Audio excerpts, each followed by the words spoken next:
முருக பக்தர் மாநாடு நல்லபடியா வெற்றிதான் நடைபெற்று முடிந்து விட்டது. முருக பக்தர் மாநாடு ஏதோ பக்தர் மாநாடோ இல்ல அரசியல் மாநாடோ வெற்றிகரமாக எந்தவித அசம்பாவிதம் இல்லாமல் நடைபெற்று முடிந்து விட்டது. ரைட், அதை பத்தி ஓரமா இருக்கட்டும். ஆனா அதோட தாக்கம் இன்னும் குறையாம இருக்கு.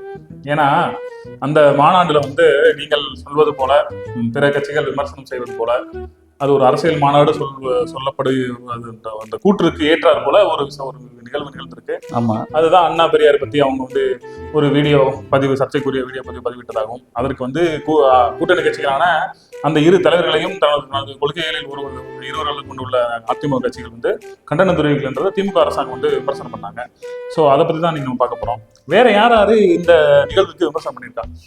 ஆக்சுவலா பாத்தீங்கன்னா இந்த விஷயத்துல திரு டிடிவி தினகரன் அம்மா மக்கள் முன்னேற்ற கழகத்தின் பொதுச் செயலாளர் அவர்கள் வன்மையான கண்டனத்தை தெரிவு செய்தார். ஒரு ரிப்போர்ட்டர்ஸ் அவங்க கேட்கையில அவங்க சொல்லியிருக்காங்க, யாராக இருந்தாலும் அது கூட்டணி கட்சியாக இருந்தாலும் நாங்கள் தாங்கி பிடிக்கின்ற எங்களது கட்சியின் கொள்கை பிடிப்புள்ள தலைவர்களை யார் விமர்சனம் செய்தாலும் அவர்களுக்கு எதிராக எது பேசினாலும் அது கண்டனத்திற்குரியது.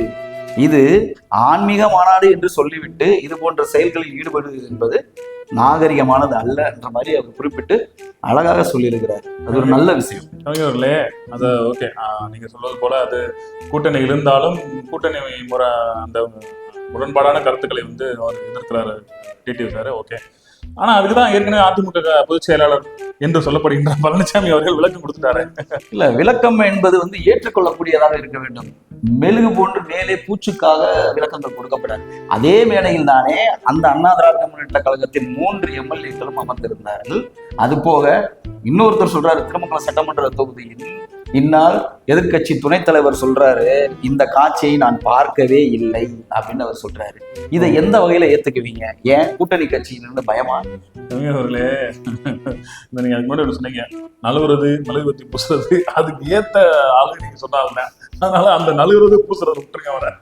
அவர் கருத்தெல்லாம் பெருசா எடுத்துக்கிறாங்க. அப்படி இல்லை, கூட்டணி கட்சிக்காக தங்கள் தலைவர்களை இழிவுபடுத்துகிறார்கள். இதை கூட கேட்க மனமில்லாத, அதனாலதான் திராவிட முன்னேற்ற கழகம் கேட்டாங்க. என்ன கேட்டாங்க? கவிஞர்களே, சூடு சொன்னே இல்லையான்னு கேட்டாங்க. கவிஞர்களே, அம்மாவை பற்றி திமுக மன்னிக்கவும் பிஜேபி முன்னாள் தலைவர் அண்ணாமலை அவர்கள் பேசும்போது கூட லேட்டாக தான் அந்த பொறி கிளம்பி வெடிச்சிச்சு.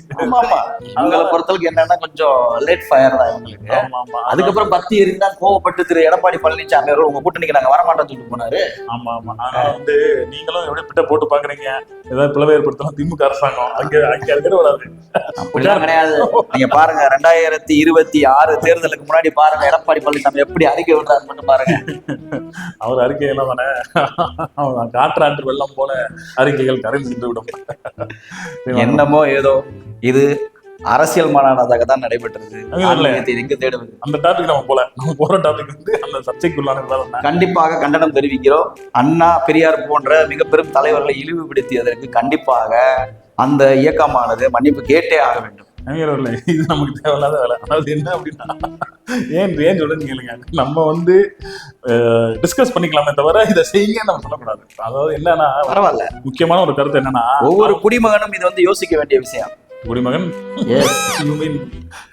எந்த குடிமகனை சொல்றீங்க?